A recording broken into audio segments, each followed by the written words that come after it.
I see, Councillor Azeem. All right, I think we can get started. Um, we have a slide up for a little background that we thought we would do to introduce folks to a better Cambridge. Let's see. All right, I think I'm situated. Thank you all so much for joining us. Hope this will be a fun and informative evening. Um, I'll start with a quick introduction. My name is Justin Safe. I live in East Cambridge. I've got two daughters in the Cambridge Public Schools, and I'm one of the co-chairs of A Better Cambridge, along with Dan Phillips and Becca Schofield. ABC, as you may know, is an all-volunteer nonprofit organization working on housing issues in Cambridge. I got involved back when a lot of my friends couldn't find anywhere they could afford to live in Cambridge and had to leave the city, which I think has led a lot of Cambridge residents to join ABC. We also work with Abundant Housing Massachusetts to advocate for housing at the state level. And on that, I just note that we're very hopeful that Abundant Housing's YIMBY Act and Governor Healey's Affordable Homes Act will pass the legislature in the next few months. And there's going to be a lobby day at the State House to support those. So we would love to have folks join us for that. And a little more on ABC, some of our highlights. We helped pass the 100% affordable housing overlay, as well as the amendments to the overlay that passed last term. I think around 700 new affordable homes are coming to Cambridge thanks to those efforts. And we've worked to increase funding to the Affordable Housing Trust, to continue to push for more funds for all forms of affordable housing, for tenant protections, and of course for an end to exclusionary zoning. So, and as part of doing so, a lot of our members have worked hard to get our endorsed slate of candidates elected to City Council, which brings us to this event this evening, our ABC City Councilor Town Hall. As you may know, 6 of the candidates endorsed by ABC won election to City Council, and we're lucky enough to have 3 of them here tonight, and then 3 more next week. So tonight we have Mayor Denise Simmons, Councillor Burhan Azeem, and Councillor Ayesha Wilson. In terms of the format for this evening, we will have each councillor introduce themselves, and then we've asked them to talk about 1 or 2 housing issues they've tackled in the past, or how housing issues have influenced their work as a councillor or as mayor. And then after that, we have some questions for all of them. So we'll start off, I think, with Mayor Simmons. So let me just say how pleased we are to have Mayor Simmons with us this evening. And let's see, are we still all here?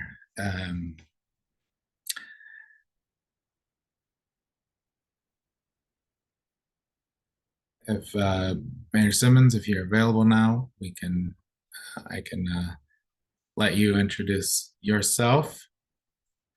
You want to introduce yourself, and if you want to talk, Mayor Simmons, about a few housing issues that.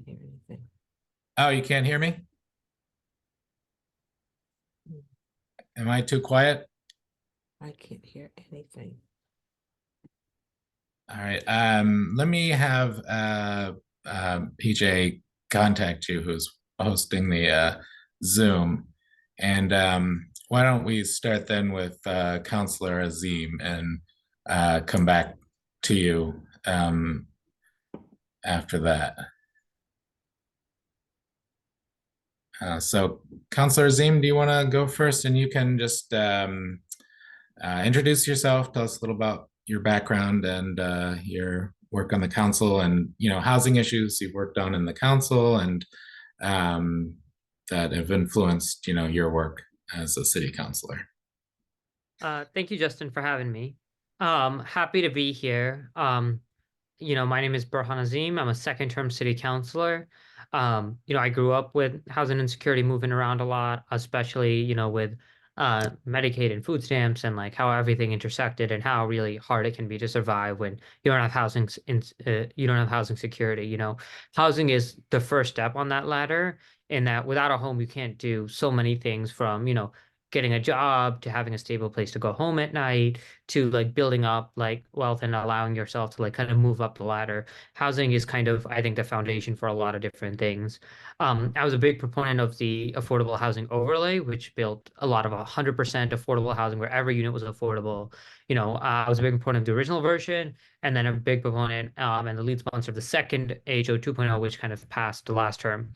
And I was really, really excited about that. You know, one of the common critiques you get is that, you know, Cambridge can't do it by itself. Like everyone needs to be doing their part. And so I took that critique to heart, and I was one of the founders of Abundant Housing Massachusetts, which kind of fights for housing at the state level and has been a big part of the MBTA communities, which says that every MBTA community has to build housing. And currently in the process of, you know, where we were a part of the process of the election effort in Milton to try to get housing passed, and now working to get the Attorney General to, you know, say that you have to follow the law, even though Milton decided not to. And so a very big proponent of housing of all types. I think that the work that I think about in Cambridge is that we spent a lot of the last two terms focused only or mainly on affordable housing. And I think that the housing crisis affects everyone. And so excited to continue the work on focusing on our lowest income renters, but also, you know, doing things for our middle income families, because, you know, we're losing a lot of them, especially when people are having kids, and excited to do that work this term. Thank you. Terrific, thanks. And you know, there's been a lot so far already this term that's been, I think, discussed. Is there anything you want to share that's happened so far or that's going on, Burhan? Sure. I would say that, you know, we've been doing a lot of the prep work. I don't think that there's been any hot been issues before us yet. We're getting started on the work to, you know, end, you know, exclusionary zoning, which basically says that, you know, there's all these lines of where it was desirable to live and where it wasn't. And apartments are cheaper than, you know, are one of the cheaper forms of housing to have, and they were banned in large parts of the city. We had an apartment ban effectively that's still in place in many parts of the city.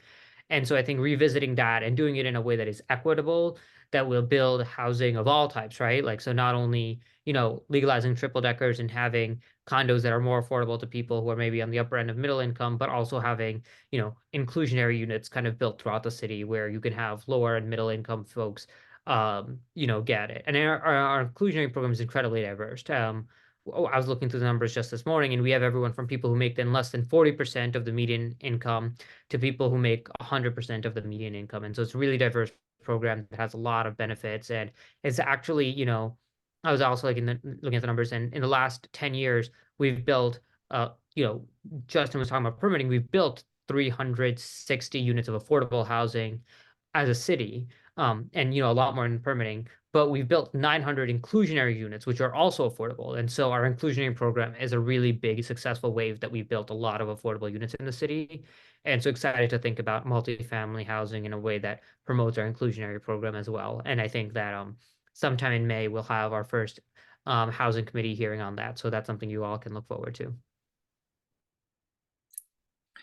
All right, terrific. And then next, I will introduce Councillor Ayesha Wilson. Councillor Wilson, welcome. We're glad to have you with us this evening. If you wouldn't mind introducing yourself and, you know, again, talking about one or two housing issues that are important to you or that you've tackled. And I know you come to the council from in the past, you worked for the Cambridge Housing Authority. So if you want to share how housing issues have influenced your work there and as councillor, that would be great. Great, thank you, and good evening, everyone. Councilor Ayesha Wilson, serving in my first term, also formerly a school committee member, and worked for the Housing Authority for 9 years. I'm also a product of Cambridge Housing Authority, not only being a public housing resident, but also a Section 8 voucher holder as an adult myself. So, you know, I think I come into this work and into this field with a lot of personal and professional experience in really thinking about how we look at affordable housing across our city and how do we make sure that especially our our middle income and moderate income residents, as Councillor Azeem said, are able to continue to live in our city and thrive. It is important that those who are raising families, like myself, as a single person with one income, raising a toddler in the city, paying for rent, really thinking about, and childcare, thinking about how are folks making ends meet. And so some of my important things that I'm looking forward to championing and supporting is, tenant protections is something that has been passed just a couple of weeks ago. And that's a way that we make sure that our residents have the supports that they need if they're facing evictions or if they're facing any type of other legal things that have to do with their homes, that they're able to get the support that they need and that level of advocacy. And that's an equity issue, right? Is making sure that folks actually have access to those resources so that they're able to, whether it's a language barrier or anything else, that they're able to get their needs met. But as we think about the work around the AHO and the AHO2, just wanting to make sure that we increase our housing potential and make sure that we are building upon that potential and looking into how we can be more aggressive with the opportunities that are before us. And I think it's going to take a lot of transparency around what we have and what we actually can do as a city. And as if we think about housing vouchers, kind of similar to Section 8 voucher holders, Section 8 vouchers, how do we use that? Is that more of like a project-based kind of offering, or is that something that can be mobile, where people can like get a voucher and go find their own place throughout the city of Cambridge? Or do we build units that would be like project-based for that part of like inclusionary housing?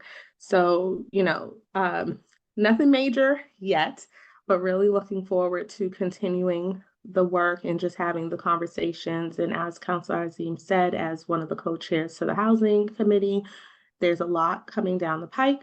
And, I would just say stay tuned, right? Like we just want to make sure that when we have these tough and difficult conversations around affordable housing and around housing in general, making sure that our community understands the positions and the stances and know that we want to be able to meet the needs. Like there's an aggressive push on how much housing we have in our city or how much housing we look forward to have over the next decade.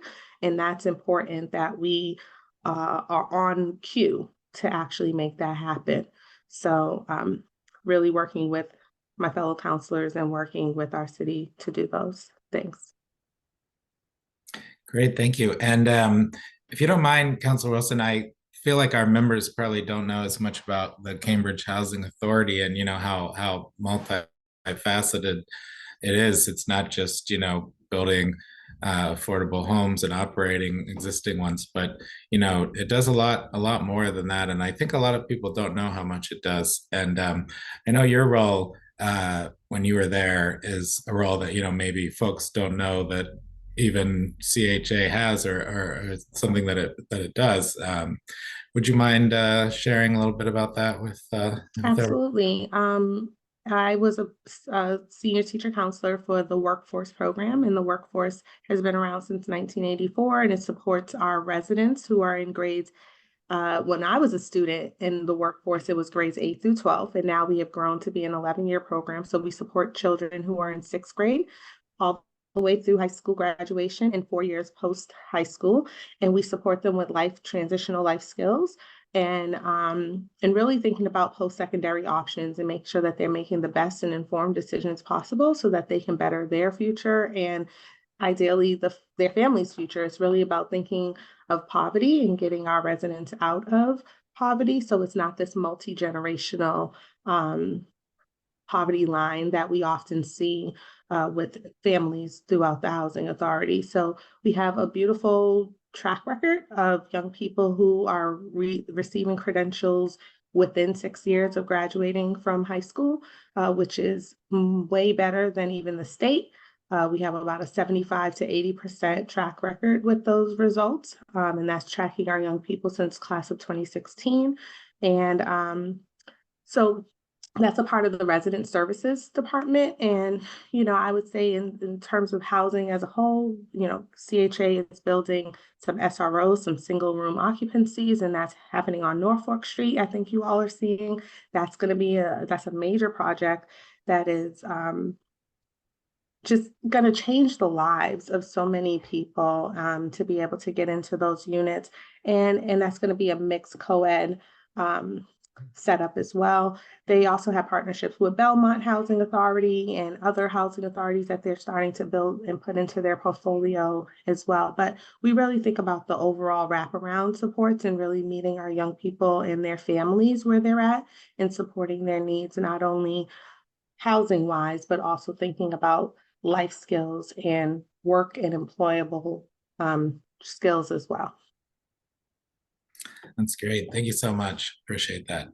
And now, Mayor Simmons, let's see, are we able to hear you? I hope we're able to resolve that. I think you're still muted. Let me see if I have the power to unmute. Can you hear me? Yes, great. Fabulous. Technology is wonderful, but only when it works. That's right, exactly. I know it's convenient to have a virtual town hall, but we do lose something in the translation. Well, it's convenient tonight because tonight's not the night you want to be outside. No. So thank you for joining us, Mayor Simmons. We were just asking if you want to talk about one or two housing issues that you've tackled in the past, or how housing has influenced your work, while on the council or as mayor. Oh, I'll do my best. Well, first of all, good evening. And it's good to see you. It's been a very long day. I started at 6 a.m. So I'm a bit on my afterburners here. I'm proud to be serving my 12th term on the city council and my 3rd term as mayor. I just want to start by just saying thank you. I really appreciate the work that ABC has done and continues to do. And thank you for holding tonight's forum, and a very big thank you for holding it virtually. It's important that we all remain in touch and engaged, not just during the odd number years, but throughout the year, every year. I often say that the work that we invest ourselves in around housing and housing our families is 365 days. It's a 365-day concern. And one thing that I know as a city councilor, and even more so now, is that the need for housing is so acute. And it's growing every day. And so we're going to have to do all that we can in order to house as many people that we can. Yeah, I'm going to tell you, as someone who has, I'll call myself a seasoned member of the council. I remember the bitter fights in the 80s and 90s over whether Massachusetts was going to retain control through rent control, being able to keep the rents and keep Cambridge affordable through rent control. And I worked alongside some of the great champions like Sandra Graham, who recently died not that long ago, in fighting to preserve this policy. In fact, I still nurse the scars from that era, because we knew that if we didn't prevail, Cambridge was going to become transformed into a city very affluent, very poor. And I got to be very honest with you, I am frustrated. I'm very frustrated that everything that we feared might come to pass if we lost rent control has come to pass over the past 30 years. So during my time on the council, I've tried to internalize those lessons of the 80s and 90s and to recognize that we need to be strategic, we need to be unified, and we need to be very deliberate in how we approach housing policy, which I have to say, I'm really excited about the council that we have this term, because it is clearly a pro-housing council. We all get it. We come from different walks of life. Or I often say we may have come on different trains, but we're all going in the same direction. And that's around how do we house as many people as we can, as fast as we can. And if we're busy fighting, so one of the things, if we are busy fighting amongst ourselves, and that happened a lot during the last term, then we're not going to get that done. We're not going to take care of the people that really need our help and our support. In terms of housing policy, that I worked on in the recent years, I want to point to a significant increase in the linkage fee a few years ago, which brought us from $5 a square foot to the current rate, which is just over $33 a square foot. And as most of you know, this money comes from commercial real estate developers and goes toward the creation and the preservation of affordable units across the city. And that is critical to our work. Now, if anyone has been listening to our finance committee's meetings, we know that we're coming upon tough times, but I know I am, and this council is still committed to making sure there's money set aside to help us to continue to build, to renovate, and support our CBOs, our housing CBOs that are building very, very needed affordable housing. Or I can point to the introduction, the passage, of the citywide affordable housing overlay, which we first brought to the floor a couple of terms ago. In the I can't even say it, AHO2 that we brought through last term, which required meeting upon meeting upon meeting, but we got the job done. And we now can celebrate the units that have come online that are housing families. I have to tell you, as mayor, every single day, someone's coming in and saying, I want to come back to Cambridge. I want to stay in Cambridge, or I need additional rooms in my housing, and trying to help people navigate through that.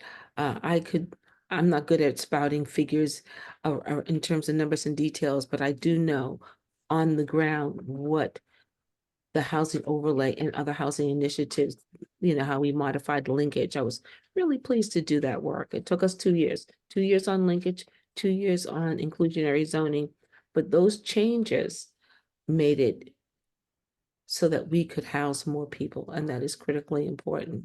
It was a win. Introducing the legislation followed by numerous committee meetings, roundtables, community meetings, allow people to learn about what it was, to weigh in with their concerns, and to really allow for community buy-in. And when you talk about some of the things that I've done, one of the things I did several years ago, hope to do again, is to have a tenant, very much what you're doing now, but really focusing on tenants to hear what their needs and concerns are, but also educate them about some of the housing programs that we have that they don't know about. We have an extraordinary housing committee of the city council. They work really hard. You're very familiar with a number of the initiatives that are before the housing committee now. And I'm hoping that as we continue to move forward these housing initiatives, even though we may be moving into some tough financial times, it's going to make the difference for a lot of our families that are barely holding on. These processes sometimes are very lengthy, but no doubt about it, it is thoughtful and it's an effective process, and one that I think can serve as a model on how we can pass additional legislation to move forward to make sure that we're continuing to house as many people as possible.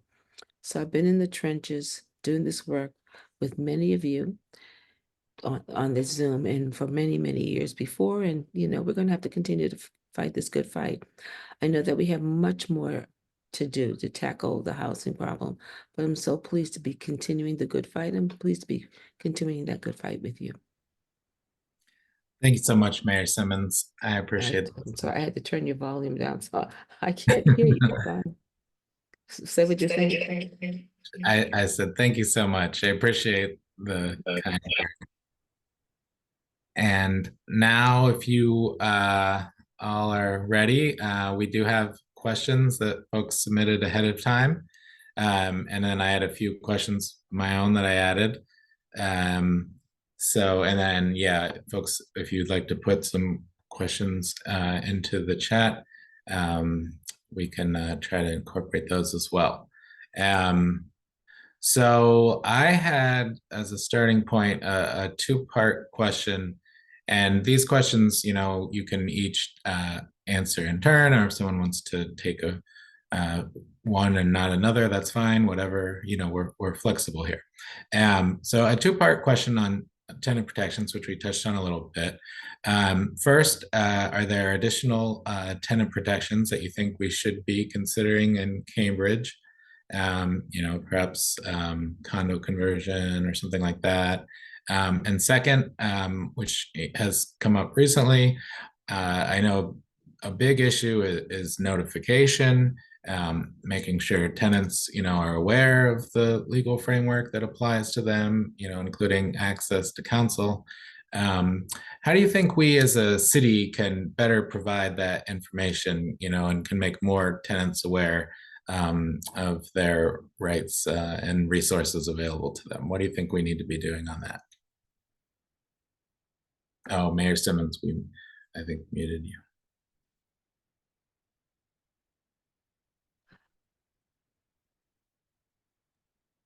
Mayor Simmons, you're muted. Thank you. One of the things I had said a little bit about the tenant town hall meeting, similar to what you're doing now. What I have found, what we had done earlier, when I was mayor before, and we continue to do it now, what I find is a lot of people do not know their rights. They do not know what is available to them.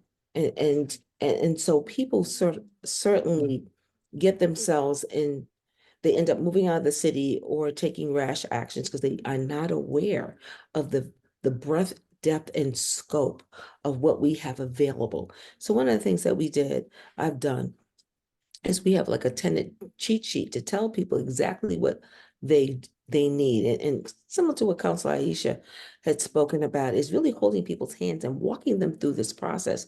It's wonderful that we have all these programs, but you would be surprised how many people are just not aware of it. And so I say tenant town hall meetings. I have gone and will continue to go into beauty parlors. I go into churches.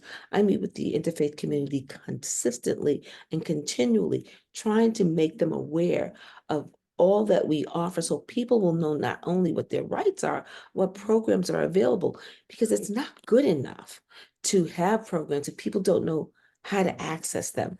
And the Housing Authority does yeoman's work clearly, but certain nuances that tenants often do not pick up or understand. And so we have to get better at reaching in and reaching down to people to let them know, what housing programs are available. When they sign up for a program, to make sure that they are constantly staying in touch, particularly with the CHA, to make sure that their status stays active, getting their documents in on time. Things that seem very easy, but are often very difficult for some of our residents. They're encumbered with trying to raise their children, go to work, and all these other nuances. And so one of the things that we were really intentional and deliberate about is making sure that we do hold those hands. So how do we get better at reaching out to people? We have to constantly meet people where they are, wherever that might be, and then providing opportunities for people to get information. One thing I'm really proud about is, I know most of you know Maura Penzak. She's an extraordinary person. It was through some efforts that I worked on with my colleague, Mark McGovern, several years ago, and members of the Housing Committee it started out to be a housing ombudsman. Did not turn out that way. But at the end of the day, we brought Maura in. She has now got a bigger staff. And what they do is they do reach into the community. So one of the things that we can do to increase our outreach is we need to staff her office a lot more.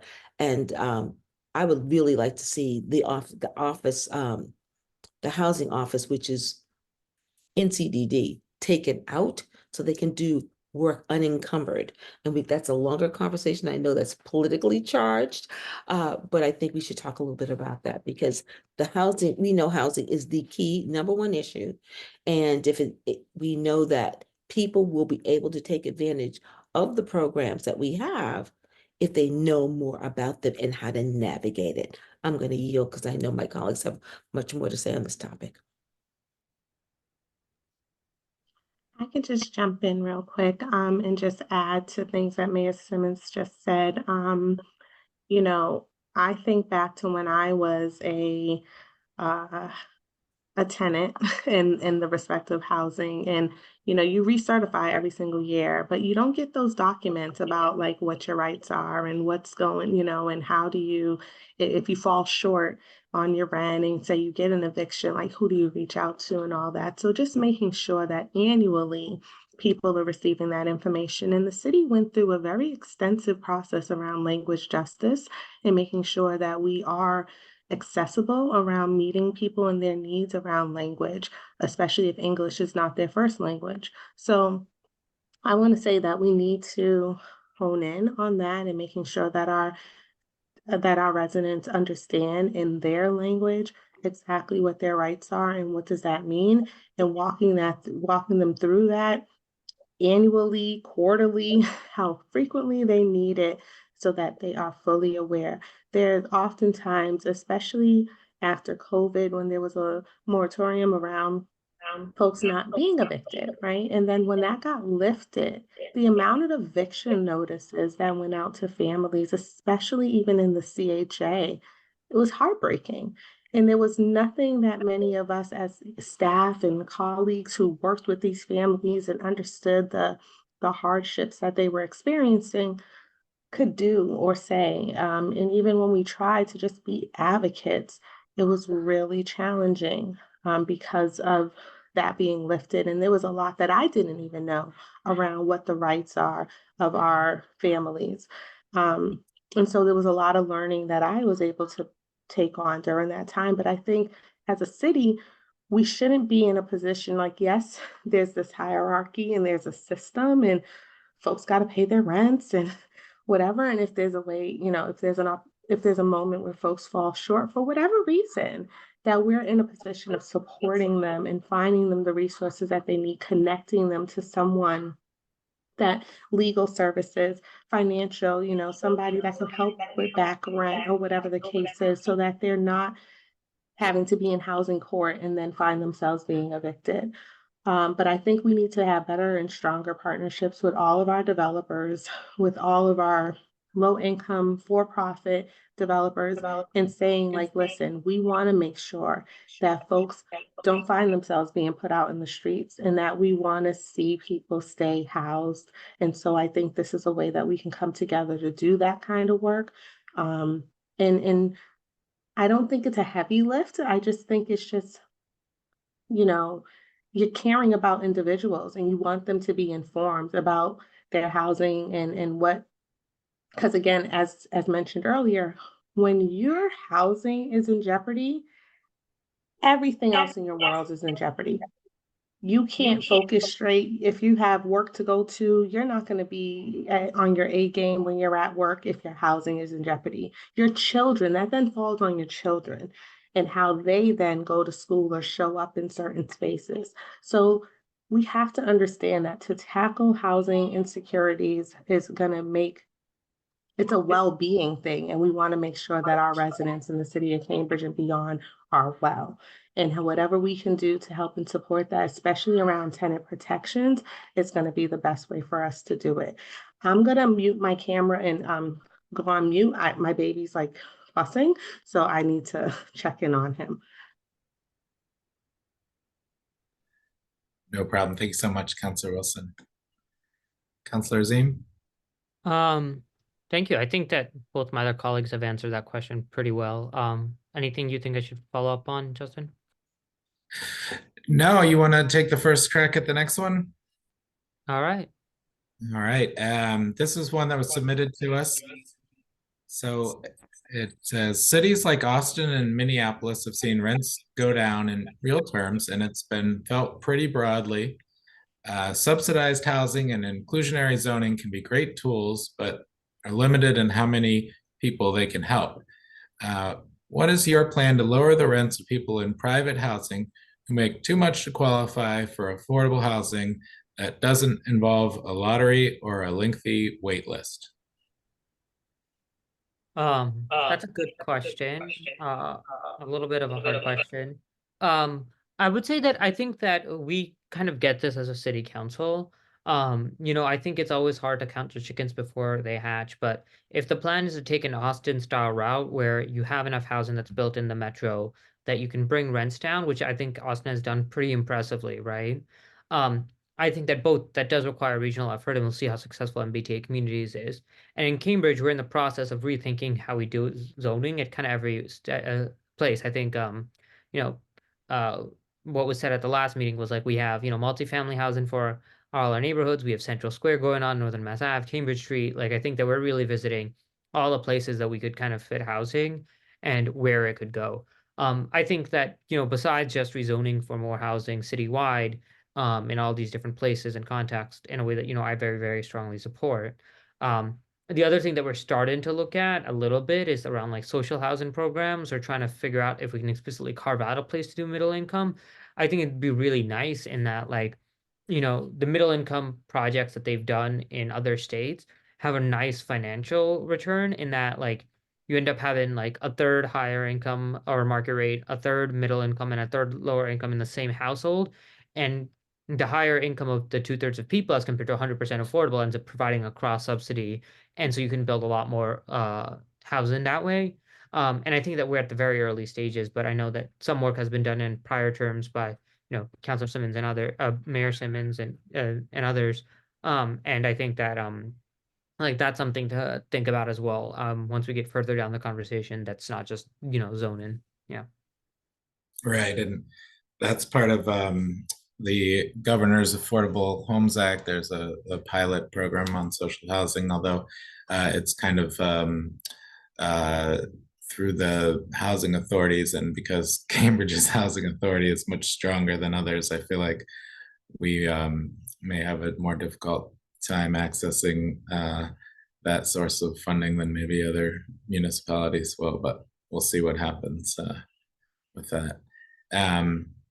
Mayor Simmons, did you want to have any input here? Did you catch this one? That was how do we lower? Hear me? Yes. Okay, so I think Councilor Burhan Azeem had covered that fairly well, but one thing that does come to mind that I've been talking about with some of the housing folks is, you know, looking at, you know, right now families have to pay 30% of their income for affordable housing. And I would like us to look at, and I've talked to Mara a little bit about this, is seeing if we can change that to 20%. And reason why I'm, you know, looking at the going from 30 to 20 and looking at other ways that we can find to help people stay in our housing. I think when Councilor Azeem talking about the city of Austin, you know, I don't know as much about that, but I know about what happens here. And I know that I've had a number of tenants saying that 30% is really high. And can we look at changing that? And I'm not talked to the housing subcommittee about this, so this is new to them. So hopefully that they'll be willing to kind of have this kind of discussion. But when I talk to tenants that are barely holding on and they get a nickel more in income, they pay 10 cents more on their rent, with the exception of those members that are participating in like the RISE program, which is wonderful, where that money is exempt, trying to find ways to make it easier for people to hold on to their housing and be able to live reasonably well. And so to look at if we can change that 30% to 20%. The other thing I want us to look at, and we've talked about this a little bit, is going to, and this happens to affect our ISZ programs and inclusionary zoning for people that don't know what that means, but I'm sure everyone on this call does. It is looking at going to work with the management companies and working with them if we can, or twisting their arms, whichever works, to have them use other methods of evaluating people's eligibility for that housing without using the typical and standard ways. If you pay your rent on time, you pay your light bill on time, things of that nature. And these are all methods and ways that people can get the housing and then reducing their portion by 10%, keep that housing. So I think as we continue, and we don't have much time, I always say 15 months. 15 months is all we have to work on these initiatives, you know, and the Housing Committee has clearly hit the ground running on a number of issues. So one of the things that I certainly would like, are you listening, Councillor Z? How you here? Are you listening, Councillor Wilson? Some of the things that I would like for us to at least acknowledge, and I know this is your forum, but I have to just say this, not only the 30 to 20%, and not only at looking at the credit worthiness aspect of it. There's one thing I've just got to say. I am so undone around the fact that community development has not looked at the criteria for our housing, and that's been withering on the vine for 4 years. People are aging and coming off the list because their standards change, and we cannot get CDD to move the dime on that. I have a real issue. So it's wonderful that we talk about all these new initiatives, what we can do in terms of the 30 to the 20, what we're doing around letting people know, as Council Wilson says, being more intentional about talking to people about how they can get into housing, maintain the housing. But we have to work harder as a council to moving CDD on initiatives that are already in the pipeline that will help us hold on to housing, hold on to tenants in this housing that we can't get them to move on. So I'm going to calm down. But I just wanted to say that that's really important to me. And I say that in this forum because I know ABC sees housing as a fundamental right, not a privilege. And we've got to be so much better at getting some of the things that are impediments that we make for ourselves out of the way. I want to jump in on I have this, to and I change my appreciate Mayor Simmons for I hear you, because I just can't laying that have to out, wait. and for Councilor Azeem Yes. talking about, even that 20%. I think it's important, and that's, again, going back to quality of life. This is where we're going. When you think about Maslow hierarchy of needs, the basic needs, food, clothing, shelter. People need shelter in order to feel and be well. When that is jeopardized on any level, whether, you can't take that raise at work because you know that once you do that, whether you have other benefits that then may come into jeopardy, or your rent is going to increase and that may be more taxing on you, or whatever the case is, we need to think about how to incentivize and hone in on folks getting those advanced skills. Now, Cambridge Housing Authority, they partnered with Compass Working Financial Group to help residents, specifically Section 8 voucher holders in a few of the public housing developments, to actually go through credit trainings and financial literacy courses and all that. And it was a 5-year program that helped many residents. When they did get an increase annually, 50% of that increase will then be saved. Okay. And that's a huge opportunity for folks to be incentivized to go and get that promotion or go for that other job or what have you. Is because then they're thinking about saving for their future or their children's future. And that was something that I know continues to be successful. That program still exists, but we need to think about how we're able to do that and partner with way more of our public housing residents. If we want to even jump in and say inclusionary housing residents, like anyone who is benefiting from affordable housing, we want to support them in terms of their sustainability as well as pathways, say it's home ownership or whatever other life goals that they may have. It could be saving for retirement, right? And really thinking about, how do I have a little nest egg so that when I retire, I have something to live on.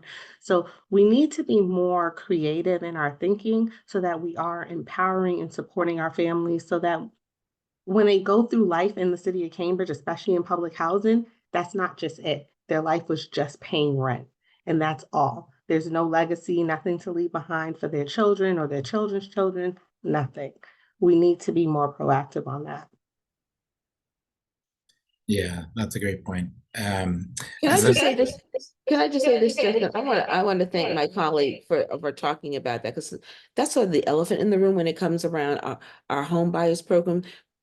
What Council Wilson said is a very important point. We have people that are not taking job increases because it's going to affect their rent. We have people that will not sign up for the housing program because of the impact on their income. Do I take the housing or do I take the increased income? So I know that's not your question, but these are critical issues that we have to pay attention to, because it's not about just looking at how we can advance housing opportunities through all the initiatives, some of which that are in front of the council now.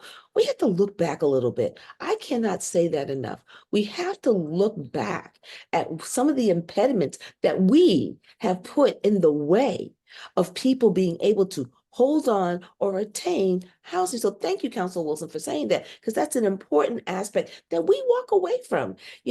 We have to be more intentional, have to be more intentional. And I just want to bring you back to that just for a moment. You started this, Justin, so I'm on fire now. That we establish, one of the things I thought about is establishing a liaison program, which provide benefits and guarantees to landlords who agree to use an alternative screening application process to reduce barriers to housing. I'm talking about waiving the credit history screening, not screen out applicants for non-payment eviction history, individualized assessments on applicants with a criminal record history. So what I'm trying to just indicate that we do as much as we do, and Councillor Azeem, you are heads and shoulders when it comes to thinking out of the box about what kinds of programs can we bring in. And I appreciate that. But I also want to look back at some of our programs that are in place that are impediments to people using our programs. We've got to pay attention to that, folks. We have to be intentional about how you establish a program and we don't take the time to go back and say, does this program work adequately? So it can't be just looking forward. We have to look back and move forward at the same time. I'll stop. Yeah, no, we appreciate you. As an advocate, I'll say it is tricky to get the full lay of the land on the scope of programs. You kind of jump into the deep end and then try to figure out, how everything fits together. But we do, as ABC, always, want to try and help with, making every program the city has the best it can be for our residents. There's a lot of housing programs that we know can be improved. I know, the inclusionary housing program, there's been study and discussion, and I think still more to do there. That's another one we hope we can make progress there as well. All right, I have a few more questions. Maybe we can do one or two more that were submitted to us. So I like these because some of them are not, your typical questions that I might just come up with on my own. So this one is, Massachusetts state law and a city ordinance require registration of short-term rentals and payment of state excise tax in Cambridge. There are several unregistered Airbnb listings, which quite possibly could be long-term rentals that would contribute to easing some of our housing scarcity. How can we better enforce our existing short-term rental laws?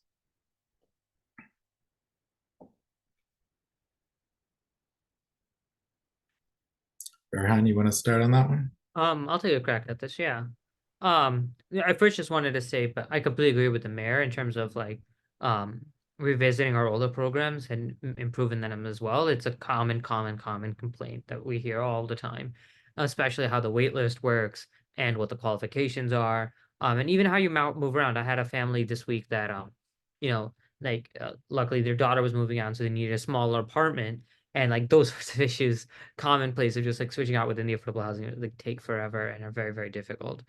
To answer your question properly, in terms of Airbnb listings, we have a pretty stringent Airbnb regulations in place. So I don't think that the regulations are the problem. I think the enforcement is the problem. For the complaints you hear, the biggest complaint we get is how do you provide evidence in that you almost have to record people coming in and out, to kind of have enough evidence that actually they're not they actually have an Airbnb here, or all these sorts of things. I think what other cities have been able to do that I would love to do here is kind of force Airbnb to give the city a report of what the Airbnb listings are. That's the most accurate system. And through those reporting mechanisms, we have an official list of which we can measure and kind of just like look over and make sure that they're all registered and doing it properly. So I think the real pressure to apply is really on Airbnb, and that's been successful in other places in terms of like getting a hang on like what's happening and being able to make sure that everyone's following the rules that we've set up.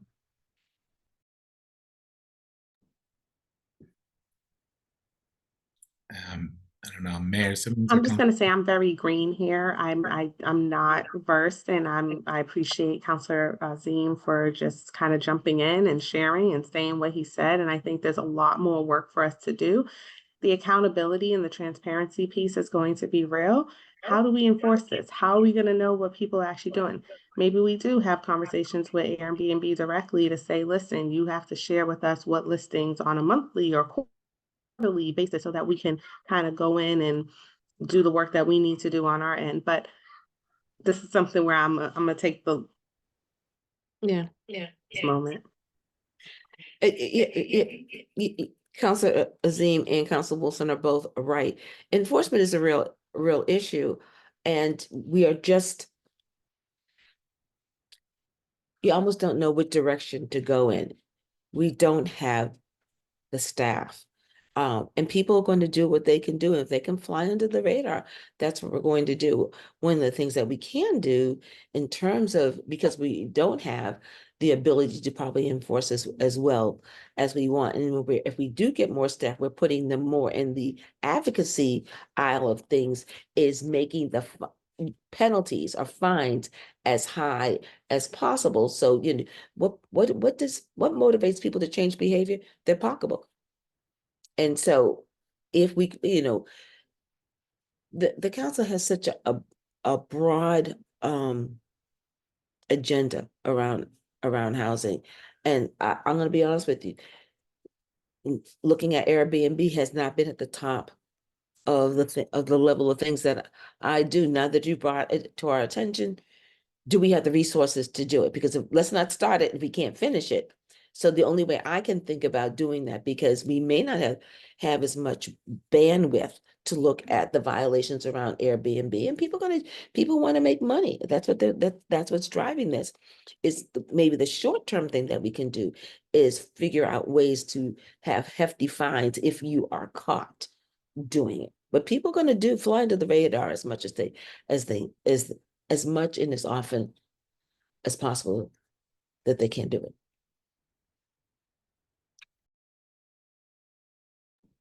Yeah, totally. Okay, thank you all. I think we have Back to time. you, Justin.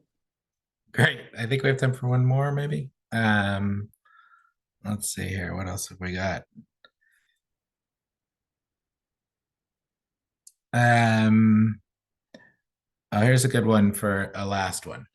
With only 34% of registered Cambridge residents voting in the last municipal election, what can you, our councillors, do to encourage greater voting participation?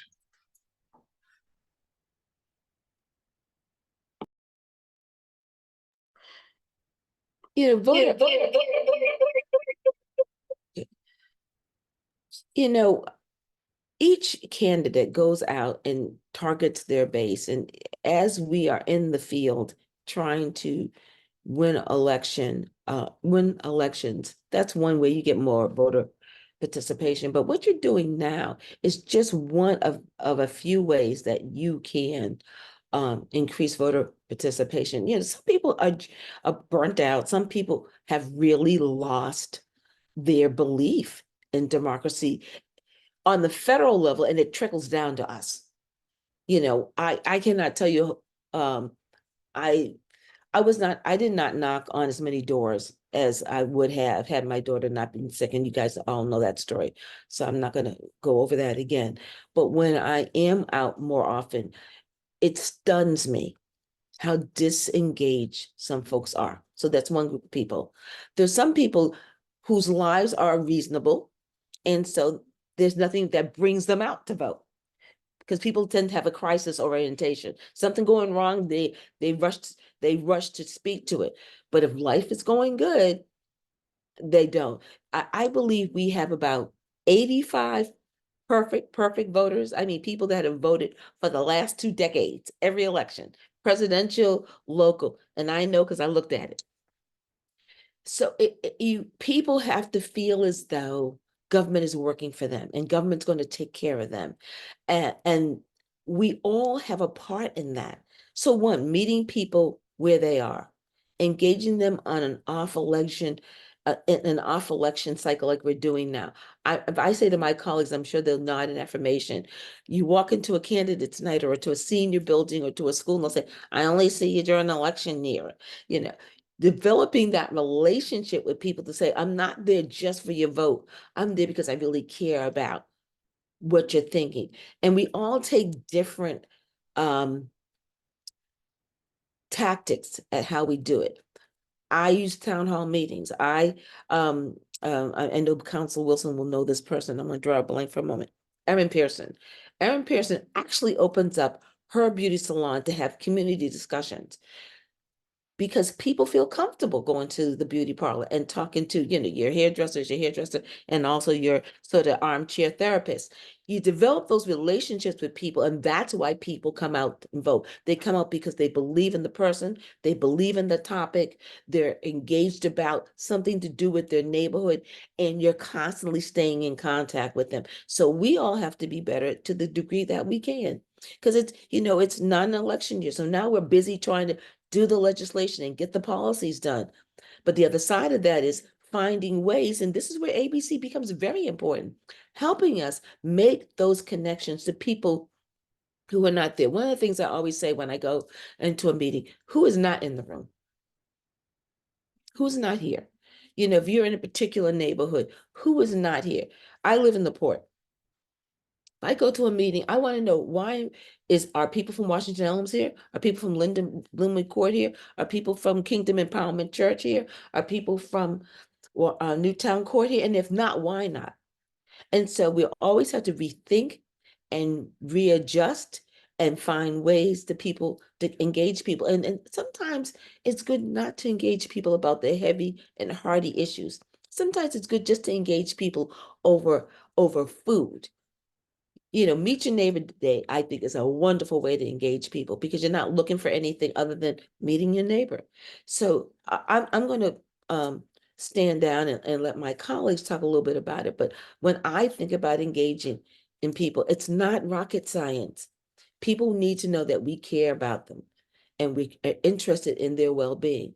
And through that, that's a way. But it's been hard. I mean, although as I've looked at it over the last couple of years, it has been inching up in terms of the number of people. We have 60,000 registered voters, 20,000 come out and vote, but it's 4 years ago, it was something like 18. So I think it's something that we all could put our heads together and develop, a voter outreach plan to see how we can get people not only active and engaged, but to remain active and engaged. Thanks.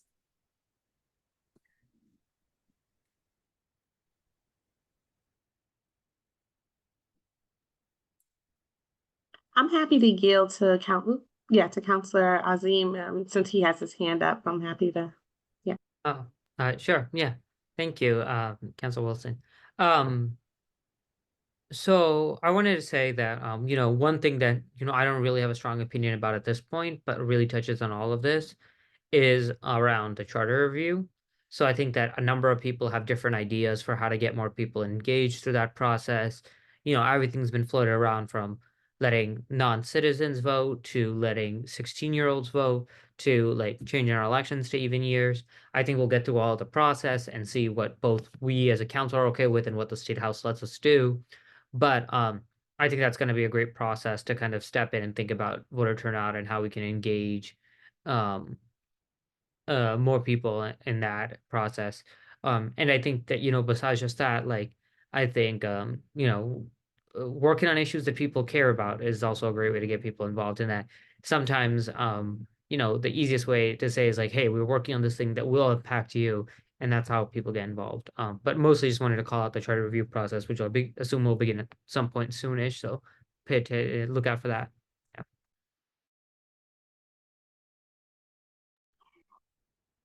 Great. And I can just jump in and say, I mean, we have to educate.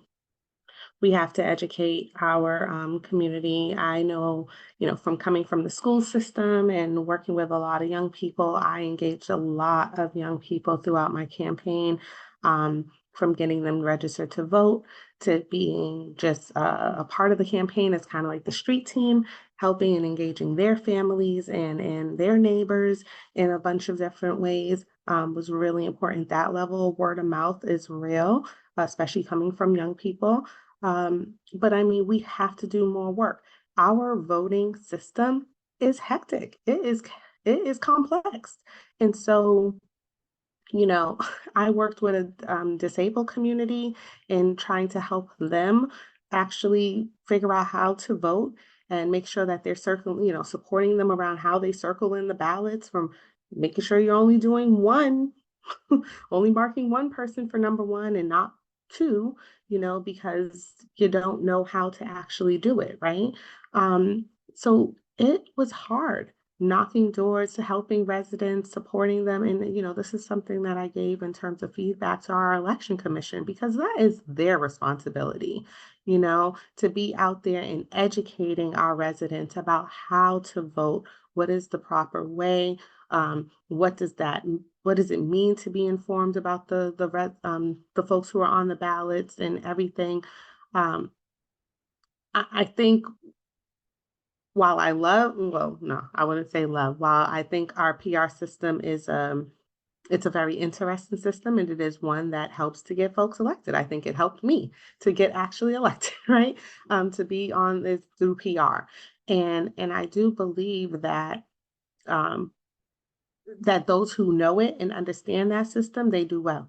But our new arrivals, those who English is not their first language, we are not doing a good job on making sure that we are meeting their needs so that they can get out to vote, and just understanding the importance of voting. Um, so we do have more work to do. And I do believe that even what Mayor Simmons said around, folks just seeing us around election season. And it's like, oh, it must be election season again. That's why you're here. And it's like, oh man, like I hate that that's their feeling. Like that's what they receive from us because they're not seeing us often. But I think running for office every 2 years is really challenging. And I think it's also then taxing on our neighbors and getting them out and getting them excited to vote every 2 years as well. So I think there's a lot of work that we need to do, but we absolutely need to target our young people. They are an absolute critical, instrumental part of our population, and they're active and they want to be engaged more. And so that's the work that I think is our responsibilities to do. All right. Well, thank you all so much. Thanks everyone for attending, and thank you to Mayor Simmons and Councillors Wilson and Azeem. This has been terrific. I really appreciated it. I thought we covered a lot of ground, and I think everyone got to hear a lot of your views and a lot of different topics. So that's great. Thank you all so much for participating, and everyone, please do join us next week. And when we will have the rest of our endorsees for another town hall. And again, thank you all and good night. Thank you, Justin and ABC. Good night. Thank you, ABC. Thank you, Justin.